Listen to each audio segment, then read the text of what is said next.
Let's try and understand Christianity in the right perspective by understanding the concept of God in Christianity. Before we discuss about the concept of God in Christianity, I would like to make a few points clear. Islam is the only non-Christian faith which makes it an article of faith to believe in Jesus Christ, peace be upon him. No Muslim is a Muslim if he does not believe in Jesus Christ, peace be upon him. We believe that he was one of the mightiest messengers of Allah subhanahu wa ta'ala, of Almighty God. We believe that he was the Messiah, translated Christ. We believe that he was born miraculously without any male intervention, which many modern day Christians today do not believe. We believe that he gave life to the dead with God's permission. We believe he healed those born blind and lepers with God's permission. The Christians and the Muslims, we are going together. But one may ask, then where is the parting of ways?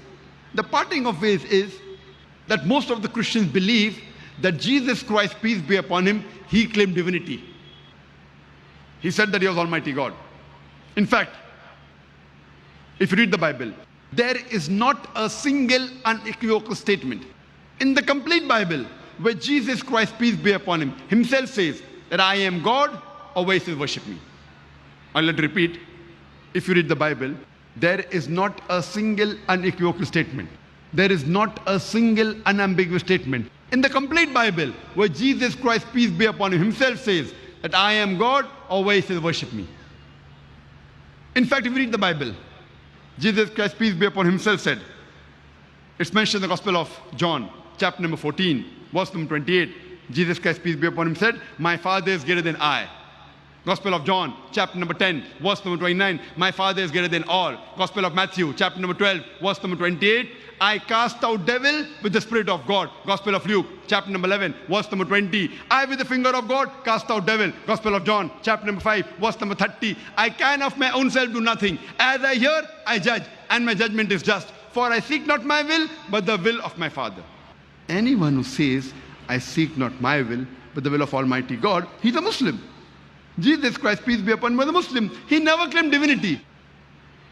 It's clearly mentioned in the Bible, in the Gospel of Matthew, chapter number 5, verse number 17 to 20. Jesus Christ, peace be upon him, says, think not that I have come to destroy the law of the prophets. I have come not to destroy, but to fulfill.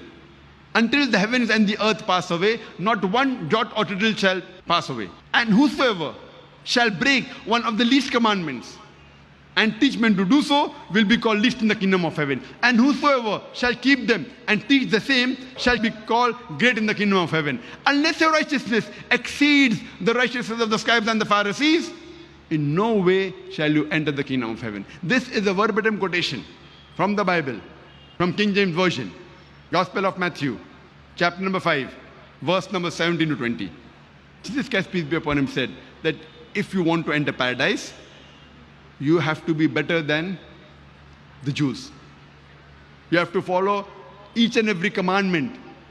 Unless your righteousness exceeds the righteousness of the scribes and the Pharisees, in no way shall you enter the kingdom of heaven. That means you have to follow all the laws and commandments that were sent by earlier prophets, including Moses, peace be upon him, that God is one who has got no images, etc. Jesus Christ, peace be upon him, he never claimed divinity. In fact, he said, it's mentioned in the Gospel of John, chapter number 14, verse number 24. Jesus Christ, peace be upon him, said, the words that you hear are not mine, but my Father's who has sent me. It's mentioned in the Gospel of John, chapter number 17, verse number 3. Jesus Christ, peace be upon him, says, this is life eternal, so that you may know there is one God, and Jesus Christ whom thou hast sent.